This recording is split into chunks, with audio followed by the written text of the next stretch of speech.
Entonces, quien, quien quiera mover un poquito el cuerpo a su manera para ir relajando algún músculo, eso con libertad, simplemente para aflojarnos un poquito, quitar tensión del cuerpo, y así no solo el cuerpo está más cómodo, sino que la mente está más relajada, mejor predispuesta.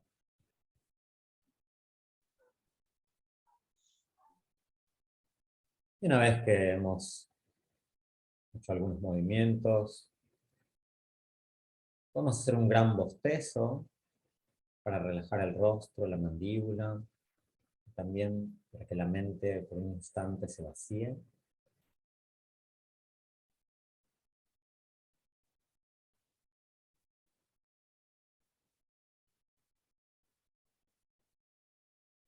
Relajando el rostro, los hombros,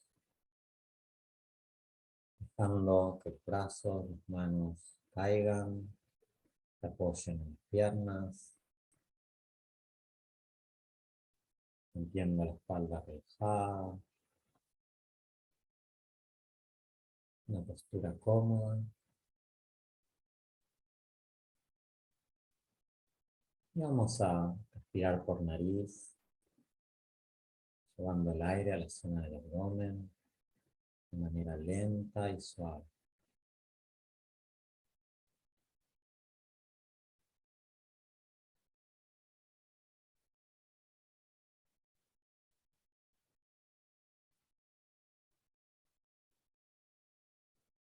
En cada inhalación pongo la intención de llenarme de energía, de vitalidad.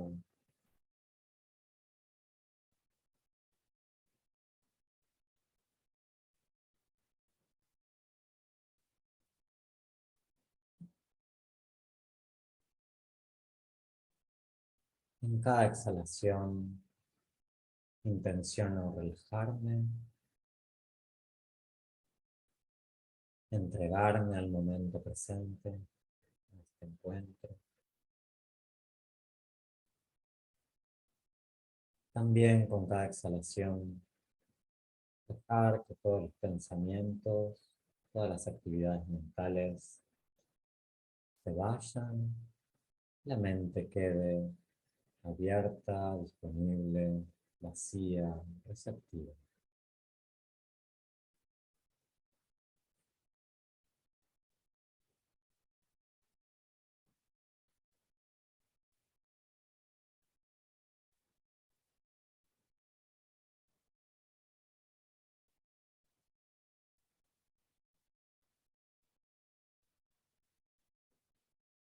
Podemos soltar ahora el control de la respiración, dejarla que sea espontánea, al ritmo del cuerpo,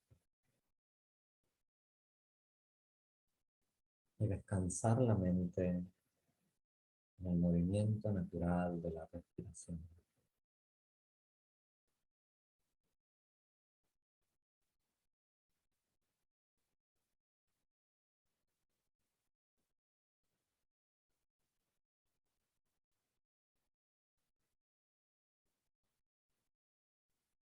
Ahora voluntariamente elegimos que nuestra conciencia, nuestra atención se concentre en este encuentro, en esta charla, con la intención de nutrirse, de aprender, de compartir, deseando que sea de beneficio para nosotros, para nuestras personas cercanas y de manera indirecta para todo el mundo.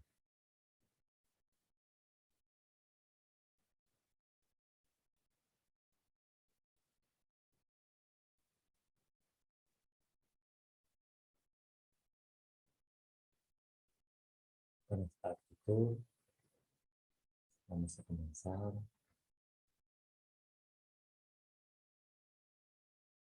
abriendo los ojos lentamente. Volvemos a conectar con las compañeras. nos centramos en el cuerpo. Buen día, Pamela, un gusto, Javier Luna, de Mar del Plata. Bien, entonces, el encuentro de hoy, Caro convocó para charlar sobre meditación, y la idea es, como lo pensamos con Caro, es hacer una exposición general, luego abrimos a preguntas, reflexiones, comentarios, y sobre el final hacemos una pequeña práctica de meditación, ¿sí? Así que voy a comenzar dando algunas consideraciones generales sobre lo que se considera meditación. En segundo lugar, vamos a ver de dónde surge o uno de los grandes centros del mundo donde la meditación se ha desarrollado, que es en la India antigua. Después lo vamos a explicar con un ejemplo. Después vamos a comentar algunos métodos. Y luego abrimos a preguntas, comentarios y después vamos a la práctica. Entonces, empezamos. Meditar, meditación. Es una palabra que ya la conocemos mucho porque se ha hecho popular y tiene ya hoy muchas acepciones, ¿no? Tiene muchas definiciones, muchos conceptos, muchas técnicas asociadas a la palabra. Y en términos generales, podríamos decir que meditar es desarrollar o cultivar cierta actitud mental o cierto estado mental, ¿sí? Mental, emocional, ¿no? Cuando digo mental, incluimos las emociones, ¿sí? Y los sentimientos. Una concepción general de lo que es la psiquis, ¿no? Tanto a nivel consciente como inconsciente. Y la meditación trabaja en los dos niveles, pero desde una forma consciente, ¿no? La técnica es llevarlo desde lo consciente, ¿sí? Como saben, creo que acá la mayoría o todos hemos estudiado psicología en la universidad, hay técnicas para trabajar a nivel inconsciente, ¿no? La meditación generalmente trabaja a nivel consciente y desde ahí remueve el inconsciente.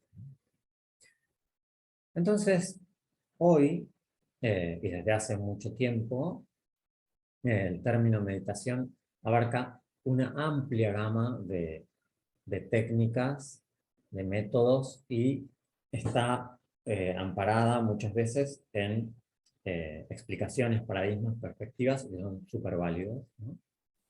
Entonces uno puede meditar para muchas cosas, ¿sí? Puede meditar para sanar su propia mente. Buen día, Sol. Un gusto. Uno puede meditar para tener mejores relaciones humanas. También uno puede meditar para tener cierta actitud frente a la vida, frente a la vida o a la muerte, frente a, a la relación con la economía, con la salud, etcétera, ¿no? Entonces, todo eso es válido, funciona, es positivo. Y también incluso hay meditaciones no tan positivas, ¿no? Como, bueno, voy a poner un ejemplo extremo, ¿no? Pero también se usa técnicas meditativas para entrenar a terroristas, ¿no? Entonces, estén concentrados, convencidos, que no tengan duda del desastre que van a hacer, ¿no? Eso también pasa.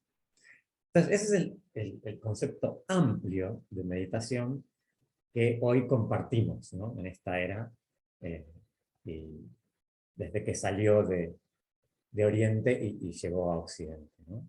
Y también en el Oriente antiguo, en la India antigua, también se lo usaba, algunas personas usaban las técnicas meditativas no solo para bien, sino algunos también para mal. Esto no es nuevo. Pero, ¿qué es de verdad la meditación, ¿no? ¿O de dónde surge y hacia dónde apunta? Bueno, no apunta hacia nada negativo, más bien todo lo contrario. Se basa en la gran búsqueda del ser humano de la paz, la felicidad, alejarse del sufrimiento e incluso alejarse de la muerte, ¿no? A ese nivel, ¿no? Y la meditación seguramente se ha cultivado en todas las culturas a lo largo de distintas eras en todas partes del mundo, ¿no? Pero tal vez la India es el lugar más representativo y del que más datos se tienen, del que más representantes eh, y tradiciones y escrituras hay, y el que más se ha esparcido por todo el mundo. Entonces, y además porque yo no conozco mucho más que lo de la India, porque es lo que estudié, entonces voy a compartir por ahí, ¿sí? Pues seguramente podríamos hablar de la meditación en la China antigua, que seguramente había un montón, pero yo no la conozco, ¿no? Entonces, vamos a hablar desde la India, que ahí puedo decir un poquito más. Entonces, en la India hay escrituras muy antiguas, como son los Vedas, que son escrituras religiosas, y hay después ya figuras arqueológicas, ¿no? Más antiguas, ¿no? Porque los Vedas tienen como 3.500 años de antigüedad, ¿no? Una escritura muy, muy antigua. Y después ya hay figuras arqueológicas en postura de meditación que se considera que tienen como 5.000 años, ¿no? Eh, entonces, de la India parece que hay una tradición meditativa muy, muy antigua, ¿no? Entonces ya en los Vedas, que son estas escrituras que realmente si hoy las leemos, son para nosotros de difícil acceso, porque están escritas hace mucho tiempo, en un contexto muy distinto, tiene una parte muy mística, tiene que ver con la cultura del momento, era muy diferente, no solo a Occidente, sino a la India actual, ¿no? Eh, muy, muy diferente, la India antigua a la India actual. Eh, es difícil leer los Vedas, ¿no? Aparte son gigantes, pero ya ahí hay, de hecho se basa en eso, en una búsqueda del ser humano de la felicidad, la paz, del sentimiento de plenitud, de completud y de trascendencia de las dificultades que tiene la vida humana, la vida material, la vida en un cuerpo físico. Y con una concepción de que la vida, la existencia, o la conciencia, podríamos decir, no está limitada solamente a la experiencia humana, no está limitada solamente a una experiencia que tenga que ver con la materia, con lo que se llama los fenómenos, ¿no? Eh, nosotros por ahí estamos más familiarizados con esta palabra de fenómenos, ¿no? Fenómenos es todo lo que aparece en la conciencia, ¿no? Todo lo que nosotros podemos tener algún tipo de experiencia a través de los sentidos o de la mente, eso es un fenómeno, ¿no? La palabra fenómeno se utiliza muchas veces para eso, ¿no? Entonces, desde este punto de vista, todo es una experiencia fenoménica y además de eso, no podemos decir con exactitud que haya algo más, ¿no? Y los místicos, los contemplativos de la India antigua y después todas las generaciones hasta hoy, dicen, existe algo más que la experiencia fenoménica, que la experiencia de ver, oír, tocar, pensar, imaginar. Y más allá de esa experiencia hay plenitud, hay gozo, hay felicidad y hay eternidad. Eternidad sería un concepto que podríamos trabajar otro día, ahí ya sería mucho, pero eh, mínimamente es lo contrario a tener la inquietud de que naciste y te vas a morir. Entonces, dicen, sí, sí, tu cuerpo se va a morir, pero vos trascendés todo eso, ¿no? Hay algo, hay algo que no sos exactamente vos, pero que de alguna manera seguís siendo, que trasciende todo eso, ¿no? Entonces, la búsqueda de, de los místicos es muy grande, es como muy ambiciosa, ¿no? Como no se conforman con tener una buena casa, una linda familia, un lindo contexto de amigos, tener cierta cualidad de placeres, de satisfacciones, de desarrollar una linda actividad en el mundo y compartir con los demás. Con eso no les alcanza y quieren ir más allá. Y en esto descubrieron varias cosas, ¿no? Y descubrieron que esa búsqueda de la felicidad, o el alcanzar esa completud, no podía estar separado de cierta actitud hacia uno mismo y hacia los demás, y hacia el mundo, la naturaleza, los animales, etc. Y la primera cualidad, ¿no?, por suerte bastante conocida y popularizada, es la no violencia. La no violencia es el primer principio del yoga, el que rige todas las tradiciones eh, de la India, que es no dañarse a sí mismo y no dañar a los demás.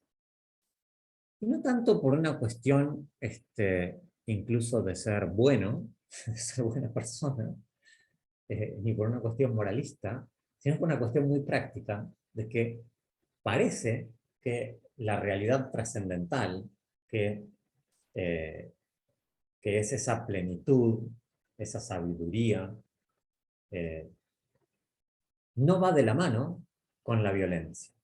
La violencia, el hacer daño, te aleja del estado natural del ser, el estado trascendente del ser, que es pleno, que es feliz y que es sabio, está en contraposición con hacer daño.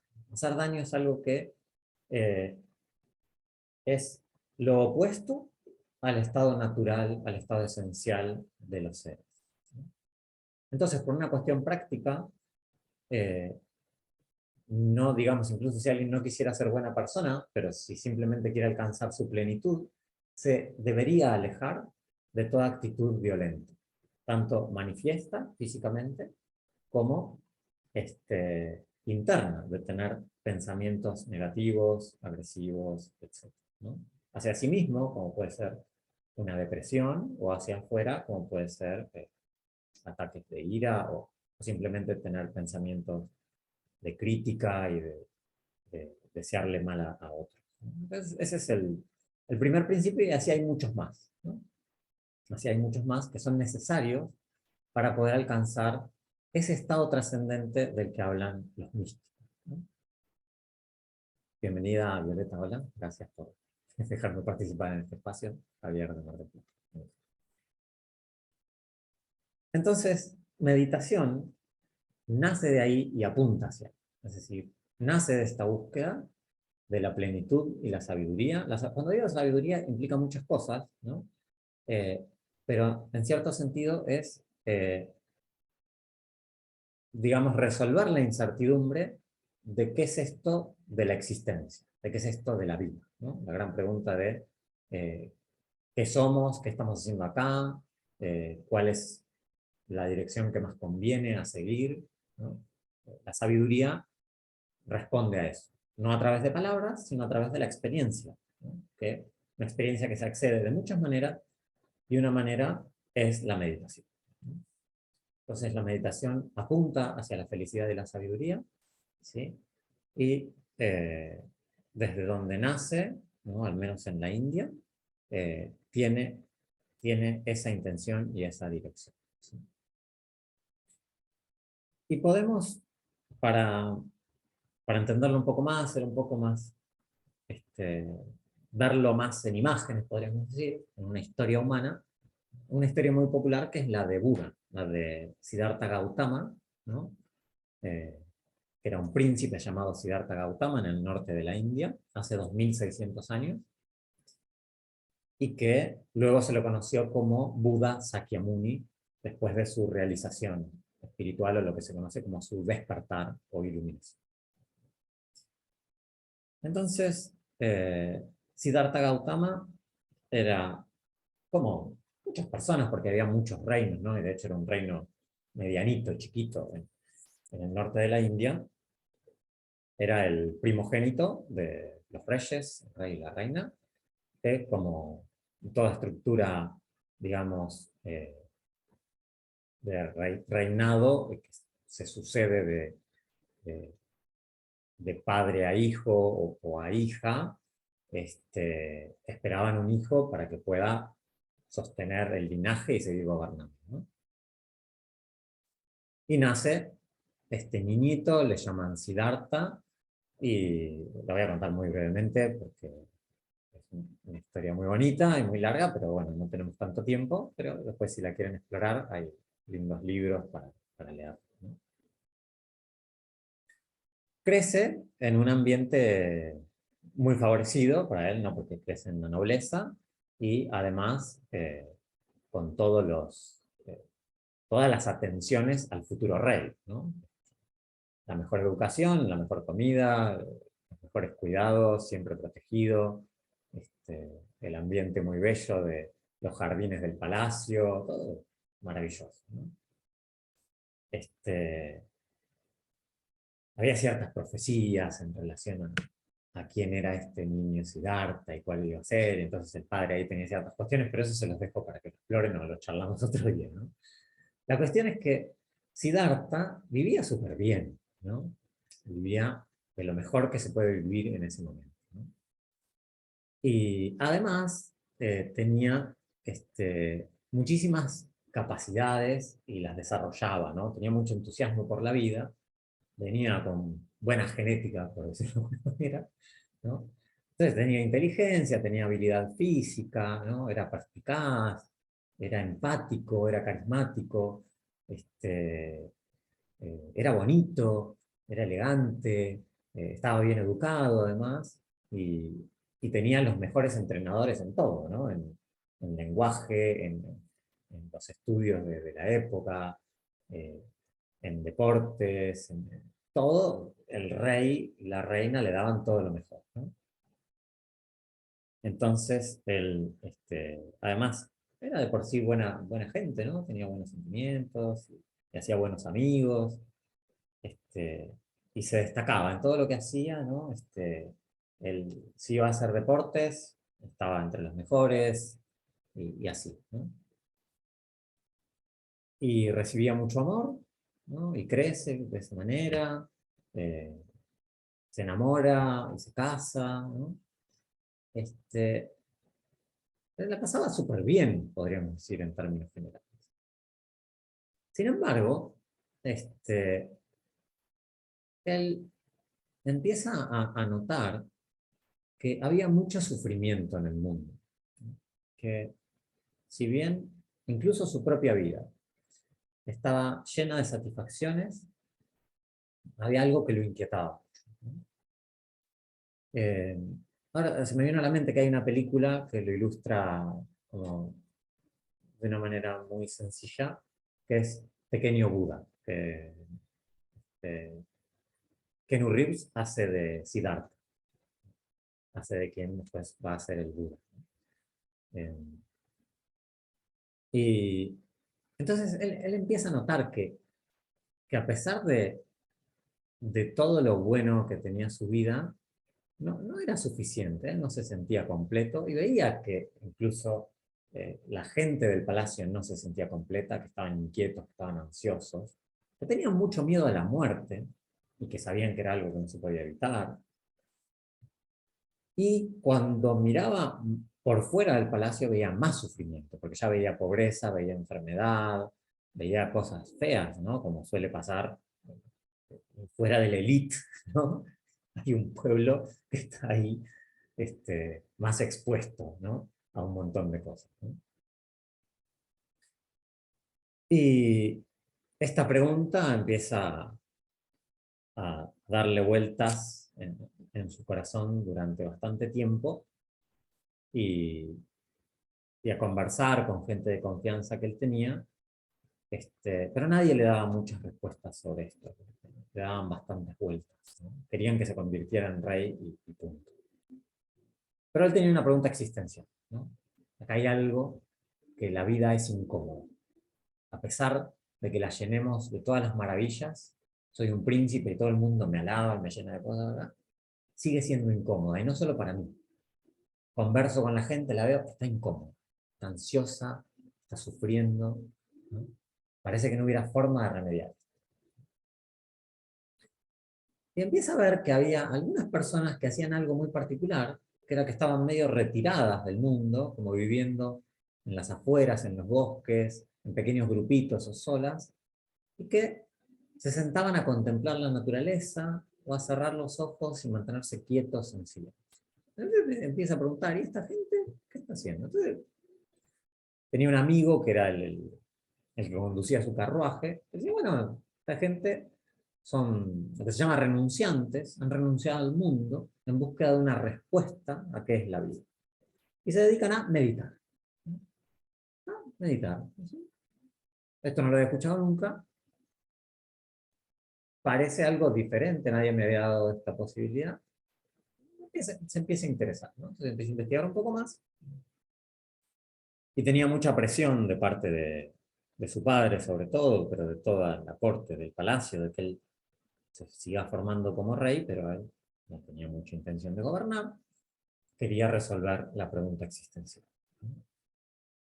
Entonces, para poder hacer esa vida, esa exploración interna, esa exploración sobre qué es el ser humano, qué es la vida, decide que lo mejor es irse, alejarse del palacio, porque no lo iban a dejar en paz. Entonces se va. Se va y empieza a buscar maestros espirituales, ¿no? Que ya había, como decíamos, en la India ya había muchas tradiciones espirituales. Y él empieza a recibir enseñanzas de muchos tipos, ¿no? Por ejemplo, esto que les decía, arrancar por la ética, ¿no? Siempre que te acercás a un camino espiritual genuino, lo primero que te dicen es mantener una buena ética, porque si no, simplemente no vas a estar en paz, no vas a tener paz. Si vos estás generando violencia para vos o para los demás, lo primero que necesitas, que es paz interior, para poder controlar tu mente, no lo vas a tener. Porque la paz interior y la violencia son cosas que van por caminos opuestos. Entonces empieza a aprender esas cosas, el amor, la compasión, etcétera, el valor de la verdad, ¿no? Y después ya le empiezan a enseñar técnicas meditativas y resulta que él tenía mucha facilidad, ¿no? Concentrar la mente y poder ir cada vez más adentro y empieza a alcanzar absorciones meditativas importantes que quiere decir estados de conciencia diferentes al que estamos acostumbrados cuando estamos en vigilia, en contacto con los objetos del mundo, o con nuestros pensamientos y emociones, o incluso la experiencia onírica del sonido, ¿no? Diferentes, estados de conciencia diferentes, ¿no?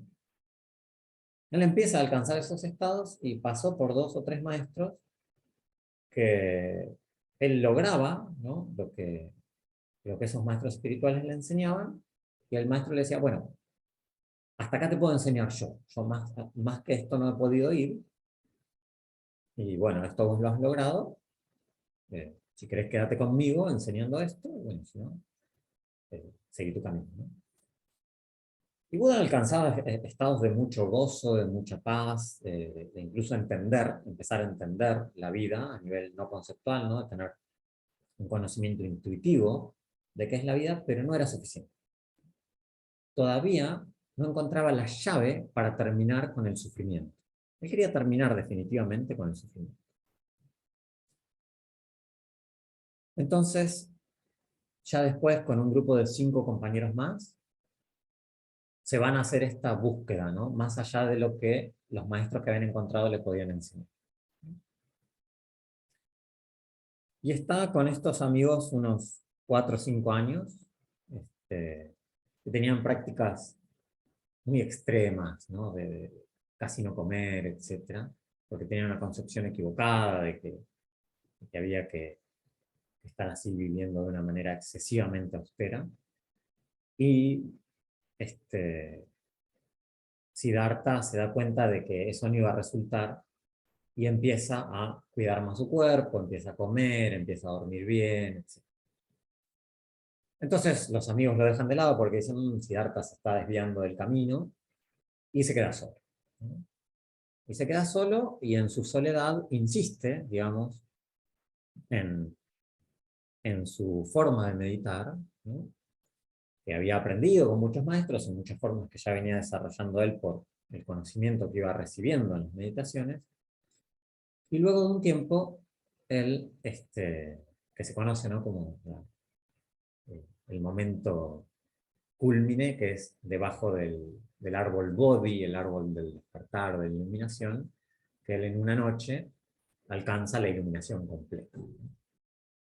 Él se había dispuesto, ¿no? Ese día, dice, bueno, yo de acá no me separo de este árbol, no salgo del estado meditativo hasta que no descubra la verdad, hasta que no descubra la llave que nos saca del sufrimiento, porque no era solo para él, ¿no? Él era algo que quería resolver para toda la humanidad, ¿no? Hasta que yo no descubra la verdad, de acá no me voy, ¿no? Y esa noche, tras pasar muchas experiencias en esas absorciones meditativas que para nosotros son inimaginables, ¿no? Se relatan de alguna manera, pero para nosotros son muy difíciles de concebir, él descubre la verdad del ser, ¿no? O lo que desde el budismo se considera lo que es la verdad del ser, ¿no? Entonces trasciende toda esta experiencia de los fenómenos, y el último fenómeno que tiene que trascender es el yo, el propio yo, propia identidad. Lo que después se va a conocer como el ego, ¿no? Ese sentimiento, esa noción de individualidad que cada uno de nosotros tenemos, ¿no? Esa noción de ser alguien, de ser algo separado del resto, ¿no? No solo por el cuerpo, sino también de ser una mente o de ser una conciencia. Siddhartha en esa meditación descubre que eso también era algo construido, era algo que tenía partes, que era un fenómeno más, que el yo, la noción de individualidad, el sentirse alguien en particular, era algo que estaba compuesto de otras cosas, que se lo podía desarticular, y cuando lo desarticulabas, te liberabas. Cuando lo desarticulabas, te liberabas del sufrimiento, te liberabas de las ataduras, la incertidumbre, del nacimiento y de la muerte, del dolor físico, del dolor emocional. Ahí estaba la llave. Salir de esa noción que tenemos tan arraigada, que es yo soy algo, alguien, existo, independientemente de lo demás. Ese es el gran descubrimiento de quien para ese entonces ya se empieza a llamar Buda, el despierto, ¿no? Entonces, voy a poner un ejemplo para tratar de explicar algo que por supuesto no lo entiendo del todo porque no tengo el despertar de Buda, ¿no? Entonces no tengo la experiencia directa, pero a través de lo que me han compartido verbalmente, entiendo que alguito comprendo, ¿no? Y se explica con metáforas, ¿no? Creo que justo el ejemplo que se me ocurrió hace un rato para explicarlo, creo que se parece a- al, no me acuerdo cómo se llama, mito de la caverna de Platón o algo así. Pero como yo ese nunca lo estudié bien, en realidad no me lo acuerdo. Pero este sería, algo, creo que es algo parecido, ¿no? Entonces, cuando Buda alcanza la iluminación, después, porque todo eso que él experimenta no se puede explicar con palabras. Él lo experimenta y lo comprende perfectamente, pero el instrumento de la palabra o de los dibujos, sobre todo lo que está al alcance de una persona humana, no puede transmitir esa verdad, ¿no? Él la quiere transmitir al mundo para que todos se liberen del sufrimiento, pero dice, ¿cómo hago? Estoy muy limitado con el cuerpo humano, con las herramientas que tiene el cuerpo humano. Entonces se queda 49 días meditando a ver cómo podía hacer, pensando que tal vez no había forma.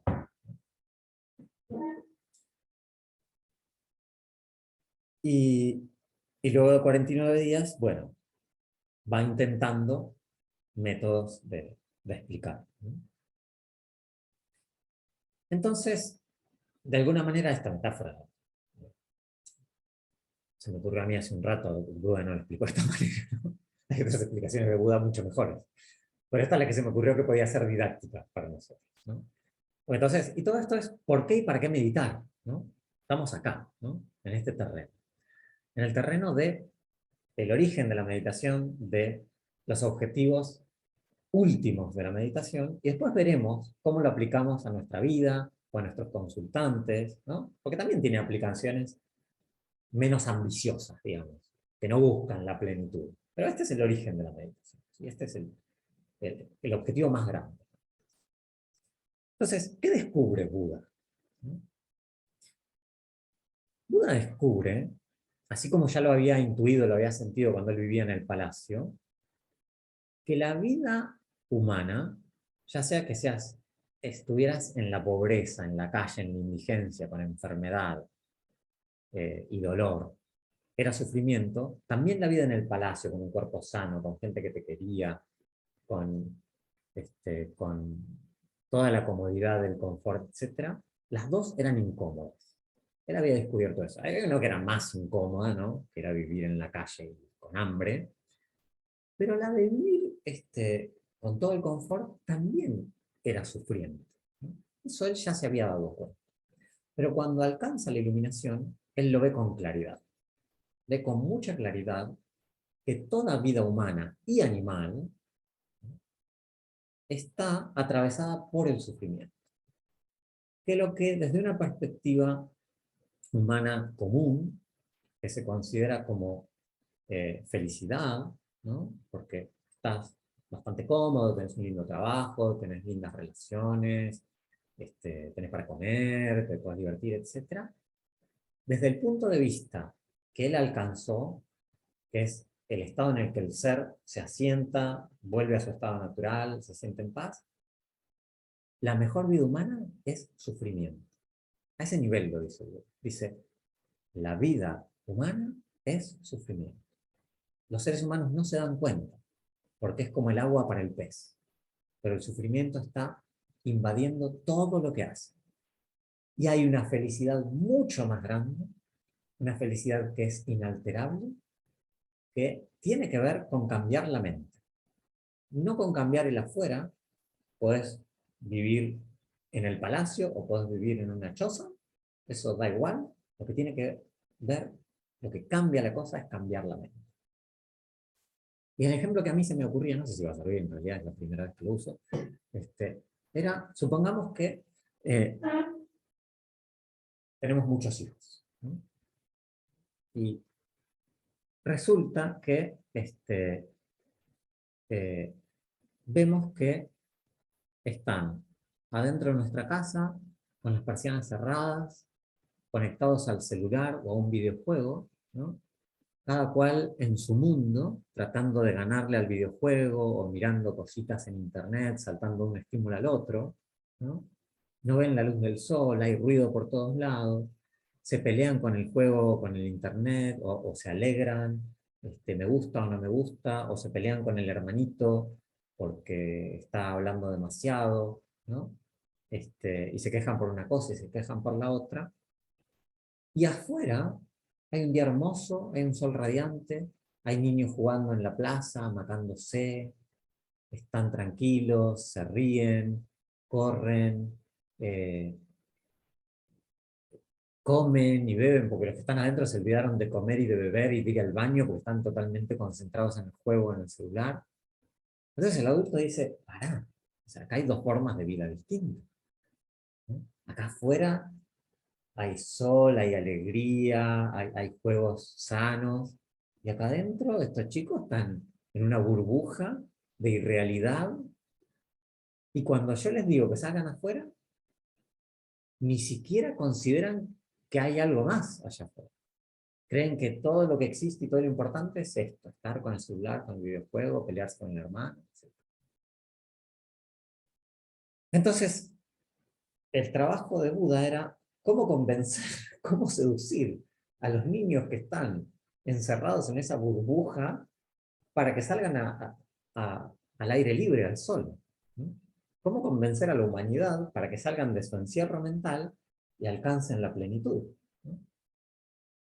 Entonces, Buda descubre no solo que la vida humana era incómoda y que se podía salir del sufrimiento, sino que la plenitud que había era infinita cuando salías de ahí. Entonces, era un gran descubrimiento, era maravilloso.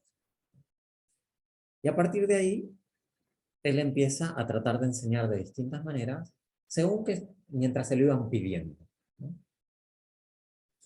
Y por el tiempo que tenemos, voy a ir resumiendo mucho, ¿no? Entonces, Eh,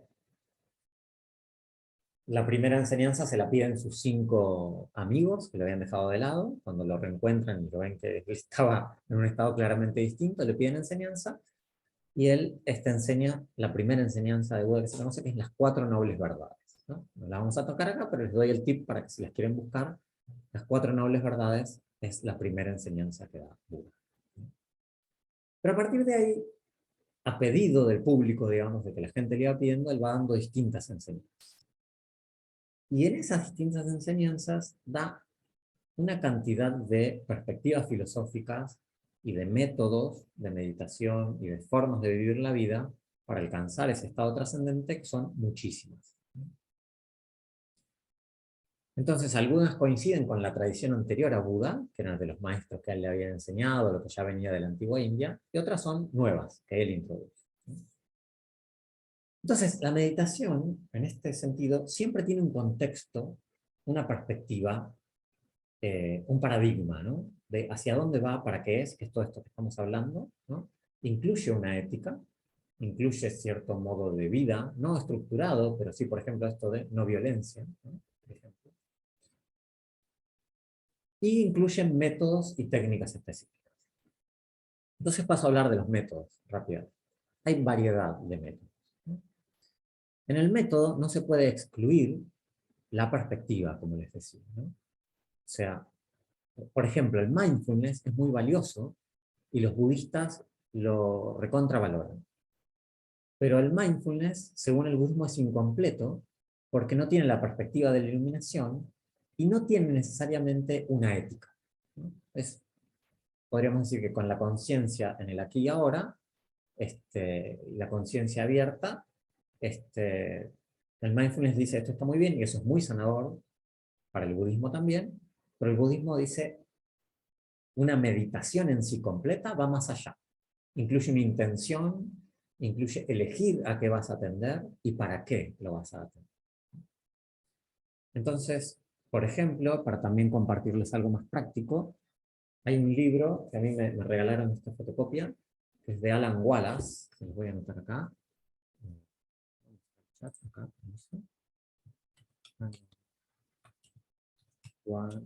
Este es un maestro de budismo tibetano, un maestro laico. Laico quiere decir que no es monje, pero es un maestro espiritual. Creo que es psicólogo o anda por ahí también. Budismo con actividad. Perdón, me está costando.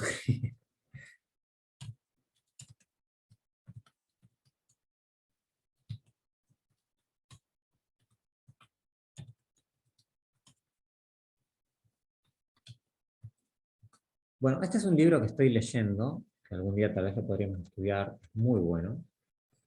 Budismo con actitud, el entrenamiento mental en 7 puntos. Creo que hay otras versiones con otros títulos, el autor el mismo, y todos se llaman entrenamiento mental, ¿no? En 7 puntos. Todo. Puede haber distintas traducciones, ediciones, etc. Y ahí está la meditación con todo el contexto, ¿no? Es un enfoque. Hay muchos enfoques de meditación budista. Este es uno, ¿sí? Creo que va a ser muy familiar para los que estamos formados en psicología por el enfoque que tiene este autor, este libro. Entonces, como decíamos, hay variedad de métodos y los métodos van, todos como decíamos, contextualizados desde sentarse a meditar en un lugar quieto, tranquilo, eh, interiorizándose y dirigir la atención a un objeto específico, como puede ser el movimiento de la respiración, o una imagen mental, como puede ser un mandala, o atender a los sonidos, cualquier sonido que aparezca. Ese tipo de meditaciones, ¿no?, pueden llevar a estados de absorción meditativa y empezar a eh, alcanzar sabiduría no conceptual y purificar las emociones, equilibrar la mente, y por lo tanto tener una psiquis más sana, ¿sí?, a partir de ahí vínculos más sanos, ¿sí? Después hay técnicas de cultivar el amor, muy importante para, para, para la meditación, para alcanzar estados de felicidad, cultivar el amor como altruismo, ¿sí? El amor como desear el bien para todos los seres. ¿Sí? Hay otro conjunto de métodos que son la compasión, que está dentro de la gama del altruismo, pero que va un poquito más allá. Es no solo desear el bien, sino que todos los seres se alivien del sufrimiento. Es un poco más exigente, es un poco más eh, jugada la práctica, requiere como más compromiso de parte de nosotros. Pero bueno, los psicólogos de alguna manera tenemos esa inclinación, ¿no? Ser compasivos, ponernos al servicio de alguien que está sufriendo y querer aliviarle el sufrimiento, o querer que se alivie el sufrimiento, darle algo para que se alivie el sufrimiento. Entonces hay meditaciones que van por ese lado. Pero las primeras que dije, ¿no? De concentrarse, tienen que ver más con el equilibrio mental, que es el primer entrenamiento para poder usar la mente para dirigirla hacia el amor, hacia la compasión o hacia otro tipo de meditación, que es las meditaciones de investigación o de sabiduría, que son estas últimas que hacía el Buda, ¿no? Que él ya tenía equilibrio mental, ya era amoroso, ya era compasivo, pero le faltaba la llave para descubrir la verdad. Entonces, él empieza a investigar, empieza a mirar con mucha atención adentro de qué se trata la realidad. Y es ahí cuando él descubre qué es los fenómenos, qué es la realidad y qué es el yo. Y cuando él lo puede mirar, lo descubre, lo investiga, lo interroga, ahí alcanza estados de sabiduría. Entonces hay meditaciones que investigan qué es el cuerpo, qué son las sensaciones, qué son las percepciones, qué son los pensamientos, qué son las emociones, qué es el yo, qué son los fenómenos en general, qué es la conciencia. Entonces está toda esa gama de meditación, ¿no? Son de investigación, de descubrimiento. Y también hay otra gama que es eh, ya como dentro del budismo también y del hinduismo también, que es más mística. Va al mismo lugar, apunta al mismo lugar, pero va por un camino diferente, ¿no? Que es menos racional, podríamos decir, ¿no? Es toda la gama devocional, ¿no? Toda la gama energética, que es la línea del mantra. La línea del mantra o del tantra o del vajra, ¿no? La línea de la devoción. Entonces son meditaciones que incluyen mucha visualización, donde, por ejemplo, esto hay que tener la guía y la iniciación de un maestro porque implica un movimiento de energía muy grande, ¿no? Donde se canaliza energía, etc. Pero se recita un mantra, ¿no? Que un mantra en general son palabras que no tienen traducción, ¿no? Y que para nosotros no tienen un significado directo, pero es vibrar un sonido, y ese sonido eleva, transforma la mente y la va acercando a la verdad, ¿no? O es visualizar la imagen de un ser iluminado, como puede ser un Buda, ¿no? O incluso verse y sentirse uno mismo como un ser iluminado, ¿no? Y a partir de ahí acercarse al estado de plenitud y ir permeándose de esa sabiduría, ¿no? Esa es otra línea de meditación. Esas son las que yo conozco, pero puede haber más, ¿no? Hay al menos 5 métodos, ¿no? Estabilidad meditativa, amor, compasión, sabiduría, devoción, ¿sí?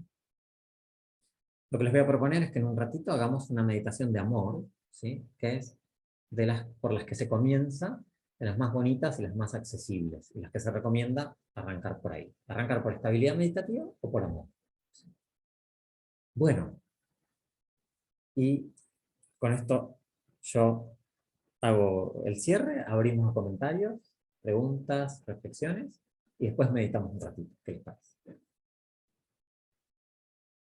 Por favor, siéntanse libres de comentar, preguntar lo que quieran. Vamos compartiendo entre amigos. No hay acá correcto o incorrecto, como ya sabemos. Menos de mi parte, que apenas